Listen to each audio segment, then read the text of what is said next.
Assalamualaikum warahmatullahi wabarakatuh. Selamat pagi teman-teman dimanapun Anda berada. Di video kali ini saya mencoba untuk mengajak teman-teman sekalian untuk belajar tentang recount text. Recount text ini adalah materi juga yang dipelajari oleh anak-anak kita, siswa-siswa kita, sehingga mungkin dalam masa wabah pandemi ini, di mana stay at home yang digalakkan oleh anak-anak kita di rumah, dengan menonton video ini bisa membantu mereka untuk mengerjakan tugas-tugas sekolahnya, khususnya dalam mata pelajaran bahasa Inggris. Oke, baik. Recount text. Jadi recount text itu adalah salah satu jenis teks yang ada dalam bahasa Inggris. Jadi dalam bahasa Inggris itu ada beberapa teks, dan salah satunya adalah recount text. Apa sih recount text? Kita harus belajar dulu apa sih pengertian daripada recount text. Nah, recount text itu, ya, jadi di sini sudah saya tuliskan, ya. Jadi recount text itu adalah sebuah jenis teks atau jenis teks dalam bahasa Inggris itu kemudian menceritakan tentang peristiwa, ya, bisa dilihat di sini, ya. Kemudian perbuatan, pengalaman yang kejadiannya itu adalah sudah terjadi di masa lalu atau di masa lampau. Jadi dia menceritakan ulang gitu kan, masa lalu. Ini yang kadang-kadang orang masih trauma, ya. Kadang masa lalu itu tidak untuk dikenang, tapi hari ini kita harus mengenangnya masa lalunya. Bahkan dituliskan, ya. Ada yang bilang masa lalu biarlah berlalu, tapi untuk kali ini pengecualian, ya. Masa lalu itu akan kita kenang, bahkan kita tuliskan. Kira-kira begitu. Nah, itu definisi daripada recount text. Kemudian recount text juga memiliki tujuan. Tujuannya recount text itu adalah dia memberikan informasi atau kemudian menghibur pembacanya tentang peristiwa yang terjadi di masa lampau itu. Nah, tujuannya. Kemudian selanjutnya tata bahasa. Jadi tata bahasa simple recount text itu di sini ada 3 saya tuliskan. Past tense, jadi pola kalimat yang digunakan dalam recount text itu menggunakan pola past tense atau tenses simple past, karena memang kejadiannya adalah yang past atau masa lampau. Nah, kemudian apalagi yang kedua? Yang kedua adalah adverb atau kata keterangan. Jadi ada kata keterangan yang kita gunakan dalam recount text. Nah, ada keterangan waktu, bahkan 2 weeks ago, 2 bulan yang lalu, itu keterangan waktu. Kemudian ada keterangan tempat, in Kendari misalkan, in Bulukumba, in Kolaka Utara, ya, in Jakarta, gitu kan misalnya. Itu keterangan tempat dan keterangan waktunya. Kemudian ada conjunction atau kata penghubung yang kita gunakan dalam membuat recount text itu. Ada kata and, ada kata or, ada kata after that, gitu. Kemudian selanjutnya ada struktur teks. Jadi teks recount itu, jadi teksnya itu dia punya struktur. Selain pola kalimat yang ada, pola grammar gitu kan, tata bahasa, dia juga memiliki struktur. Nah, struktur yang pertama itu adalah orientation. Jadi orientasi itu adalah latar belakang tentang peristiwa tersebut, siapa, kapan, di mana. Nah, itu termasuk pada orientation. Jadi dalam teks tersebut kemudian menjelaskan tentang siapa yang ada di dalam teks tersebut, siapa yang diceritakan, kemudian di mana diceritakan, ya, kapan, gitu. Itu namanya orientation.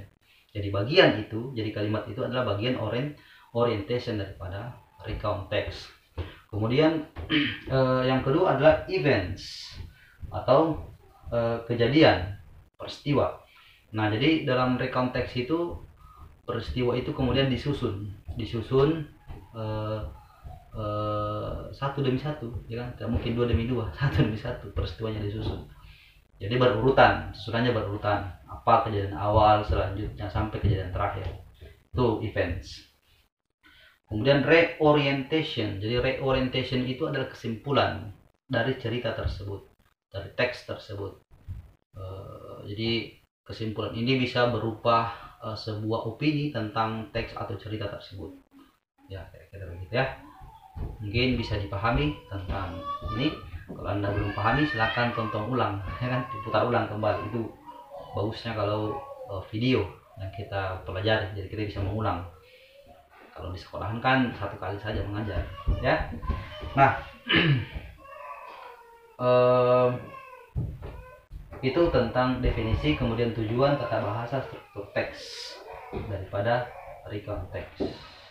Nah, sekarang kita akan melihat sebuah contoh daripada recount teks. Nah, di recount teks itu sebenarnya juga terbagi-bagi, tapi kali ini kita akan membahas tentang recount teks yang jenisnya personal recount.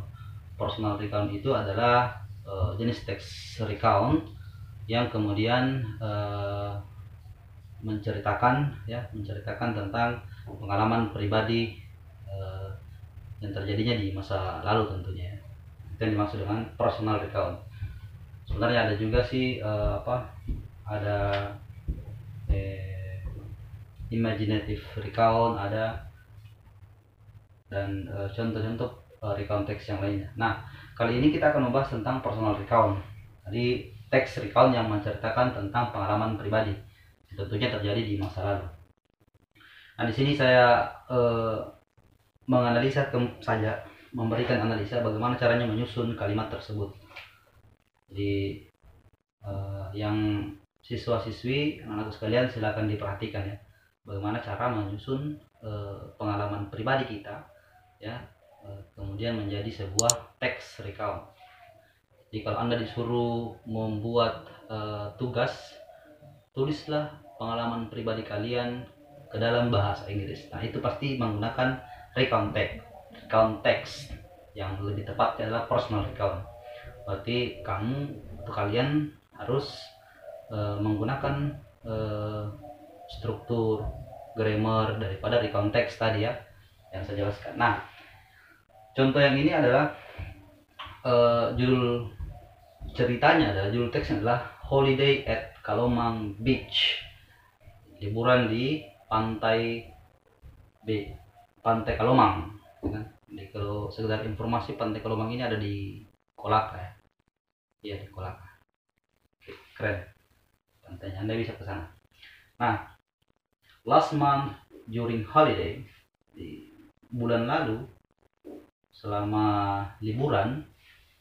Nah, ini sudah jelas, last month ini bulan yang lalu, sudah memberikan penjelasan bahwa kejadiannya sudah terjadi di masa lalu.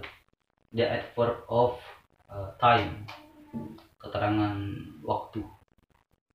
Dia menuliskan keterangan waktu ya. Sebagaimana tadi dijelaskan bahwa recount text itu dia membutuhkan menggunakan kata keterangan. Salah satunya keterangan waktu. Ini dia, last month. Ini dia. Oke, next. Jadi satu paket ini. Last month during holiday, itu kata keterangan. I and my parents, saya dan orang tua saya,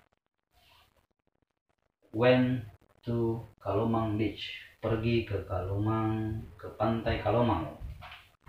Calomang. Nah, sebagaimana pola daripada simple past, jadi I and my parents ini adalah subjek ya. I and my parents, saya dan orang tua saya pergi. Nah, when, pergi. Kenapa tidak menggunakan go? Karena go itu kata kerja bentuk pertama, dan kita mesti menggunakan kata kerja bentuk kedua ya, sebagaimana pola rumus daripada simple past, when. Paham ya? Jadi dia menggunakan simple past, kira-kira gitu. Saya I and my parents ini adalah subjeknya. We took, ini juga menggunakan kata kerja bentuk kedua, bentuk kedua. We took a car kami memakai sebuah mobil untuk ke sana, to go there. Nah, kalau untuk go-nya ini dia verb 1. Kenapa pakai verb 1? Karena dia mengikut ke to go. Jadi tidak boleh itu kalau to when, tidak boleh bentuk kedua. Jadi dia to go. Jadi dia satu paket dengan to ya, yang mengharuskan dia menggunakan verb 1. We left, ini juga we left. Ini kan bentuk pertama daripada leave. Ini kan dia harusnya leave. Itu bentuk pertama. Ini kita menggunakan bentuk kedua. Oke. At 8 o'clock in the morning. Kami berangkat, gitu kan? Kami berangkat itu pada jam 8 pagi, ya. Pada jam 8 pagi. The trip took the trip perjalanan kira-kira memakan waktu 3 jam. Took about 3 hours. Perjalanan memakan waktu kira-kira 3 jam. Dan ini ya conjunctionnya tadi. Conjunction atau kata penghubung. And we arrive, lagi-lagi ya, ini adalah bentuk kedua.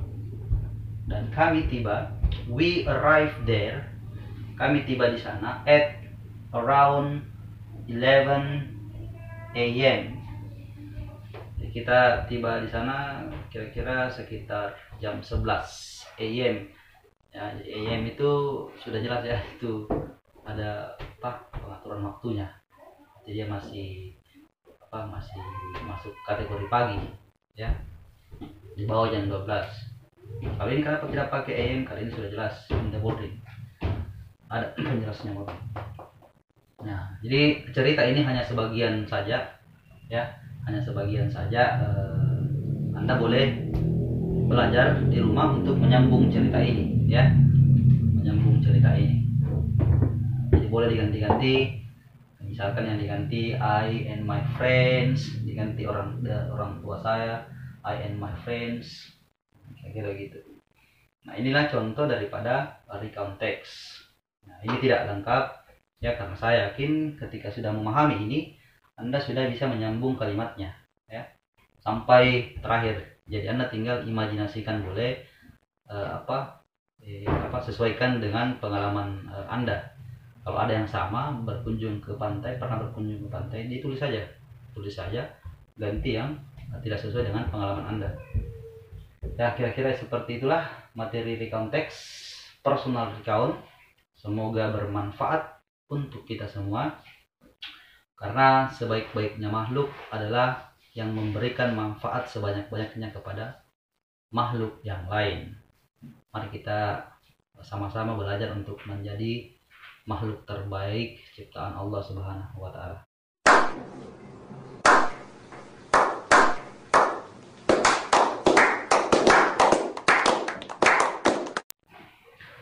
Oke, sekian dari saya. Semoga bermanfaat ya. Jika ada yang butuh materi bahasa Inggris yang ingin dibahaskan, silakan komen saja. Nanti saya akan berusaha membahas selama saya masih mampu untuk membahasnya. Ketika ada kritik dan saran, silakan dituliskan di kolom komentar.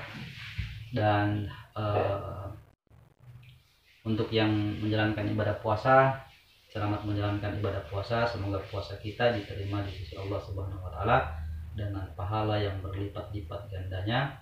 Kemudian kita berdoa bersama agar wabah pandemi COVID-19 ini segera berakhir dan kita bisa beraktivitas normal sebagaimana biasanya ya. Dan yang kita doakan petugas medis yang berjuang di garda terdepan agar mereka tetap kuat serta sehat selalu serta semangat untuk menjalani tugas. Oke, itu saja dari saya. Assalamualaikum warahmatullahi wabarakatuh.